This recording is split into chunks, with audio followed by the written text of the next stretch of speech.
Okay, now I'm going to show you how to make a very simple animated GIF. An animated GIF is basically a series of images that are constantly changing that you create and save pretty much as one image. So when we save our animated GIF, it's basically a small animation with a couple of frames in it, and it's saved as if it were just one image. Now, to create an animated GIF, we are going to make a new document, and you don't want it to be too big because remember we're designing for the web, so I'm just going to make something rather small, 300 by 300 for example. Remember our resolution for the web is 72, RGB color, everything else is fine. I'm going to hit OK, and what this does is it gives me a little work area, and let me just hold on a minute.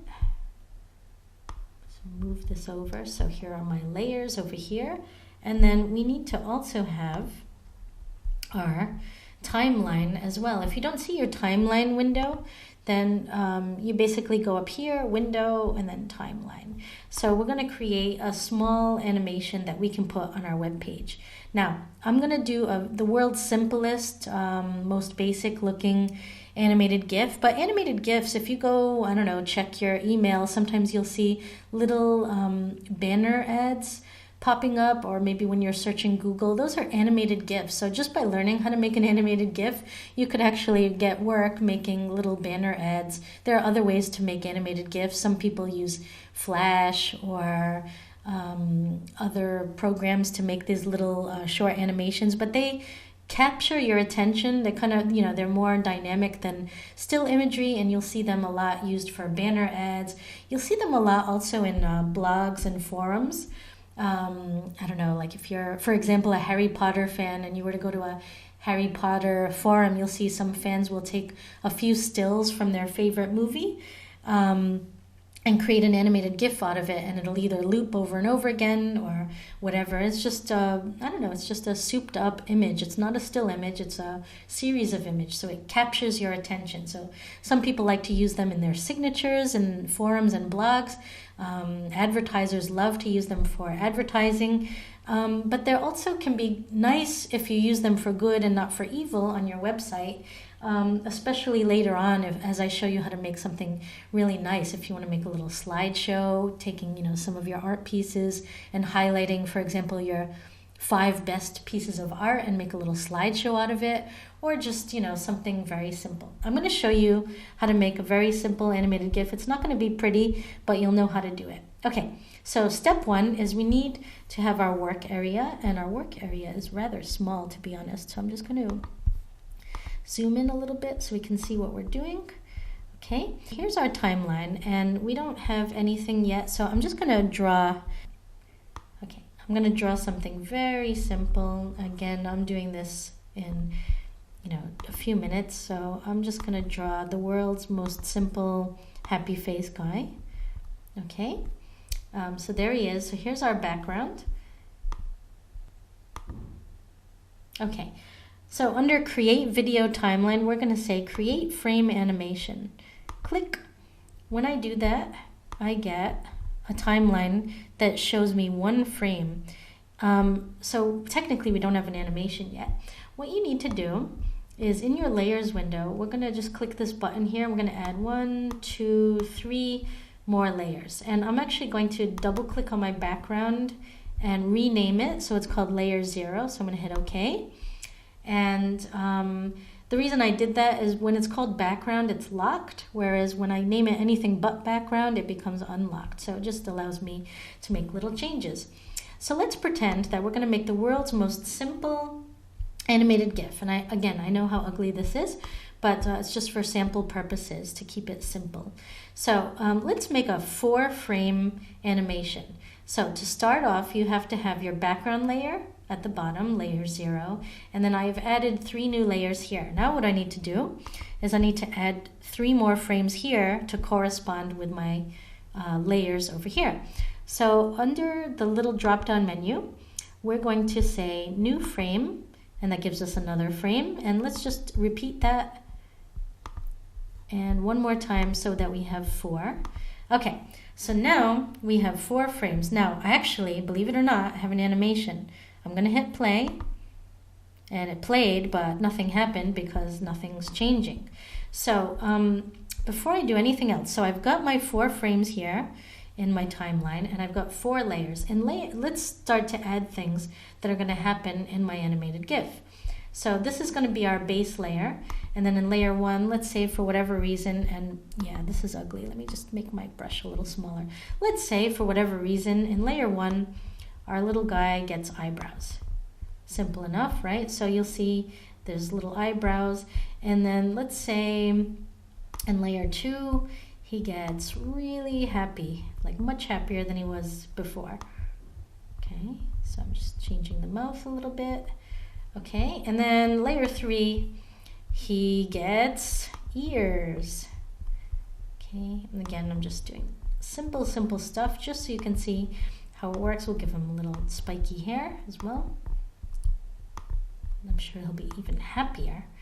And let's even make him happier. So I'm just stretching his mouth out a little bit more. Okay, so these are the changes that we want to see build up. Okay, perfecto. Okay, well, not perfect, but good enough. Okay, so if I were to hit play again, you'll see that it played, but again, they're all the same. So now what we have to do is let's click on the first frame. This is how our animation is going to start. And we're going to turn off the visibility of layer 3, layer 2, and layer 1, so that in layer 0, the only thing we're going to see is our very simple, move him over a little bit so you can see, very simple face, okay? And then in frame 2, I'm going to turn the visibility on layer 1 so that he gets eyebrows. Now you can start to see there's a little difference between frame 1 and frame 2. Click on frame 3, and we're going to turn the visibility of the eyebrows and the happy mouth, okay? So now you see frames 1, 2, and 3 are slightly different. And now when I click on frame 4, I'm going to turn the visibility on all of these layers so that if I were to hit play, haha, did you see that? It changed. Now, over here in our timeline, we can control whether this loops or not. So we could make it loop forever. I can hit play and it'll just go like that forever. Now, you can imagine how annoying that would be on a web page, despite the, even besides the fact that this is a really crude drawing and not very professional looking. So I'm going to hit stop. You can control if it, loops once, 3 times. If you want it to loop 2 times or 14 times, you can put that number in here. And you can also control how quickly these loop. So it's right now not delaying at all, but if I wanted these to go slower, let's say half a second, half a second, half a second, and then let's say on the last one, I wanted it to pause a bit before going and playing itself again. I could say 5 seconds. Now when I hit play, it goes a little bit slower. It's going to pause on the last one for 5 seconds, and then it starts all over again. So you control everything, and that's it. Once you've done this, okay, we'll hit stop there. Once you've done this, you're ready to save your animated GIF. Now, some of my students get carried away. They have so much fun with this that they make, Lord of the Rings style epic animated GIF that's, 40 frames long. You can do that, but there are other and better software programs that you can make an animation in. Animated GIFs are just for really short ones because you don't want an animation that's going to take forever to load and then nobody's going to ever sit and watch on your website. So just, save the theatrics for Flash or for other programs. Animated GIFs are just for very simple animations. You can do stuff with text. You can do stuff with photographs. You could do really beautiful things. I'm just showing you a crude example. I'll show you some better examples in a future lesson of things out there on the web. But anyway, this will get you started. Let's just save this. So I'm going to save for web. Remember, we're not going to save it as a JPEG because it won't be animated. So let's save it as a GIF. And we don't really need very many colors. So let's 7 colors maybe. And that's it. It's going to be really small. And I didn't make any transparencies. I should have cropped this maybe because it looks like there's a lot of extra space here that we don't need. But just for the sake of showing you, let's say that I like this. I'm going to hit save. We'll call this animated guy.gif, and we will save this in our web folder, in our images folder with our other images. Hit save. And now if we go back to Dreamweaver, let me just put it in. Let's insert our image. We choose animated guy. Here he is. Open. Now in Dreamweaver, oh, that's ugly. Okay, so in Photoshop, if I were to go and resave this again, I should give it more colors so it would be less scraggly looking. But this should do the trick. So let's say I like this. I'm going to save it. And let me show you how it looks in a browser. Ta-da! Now I know this is a very ugly animated GIF, but it works. And I also made it on a white background, so it actually blends in pretty well. So please, whatever you do, make a nicer animated GIF than I did. And just, do it slowly, get practice, and you'll eventually get better and better, and you'll be able to make some really beautiful effects with text, with photographs, or even your own custom drawings and illustrations. Or you could be silly like me and just make a stick figure guy.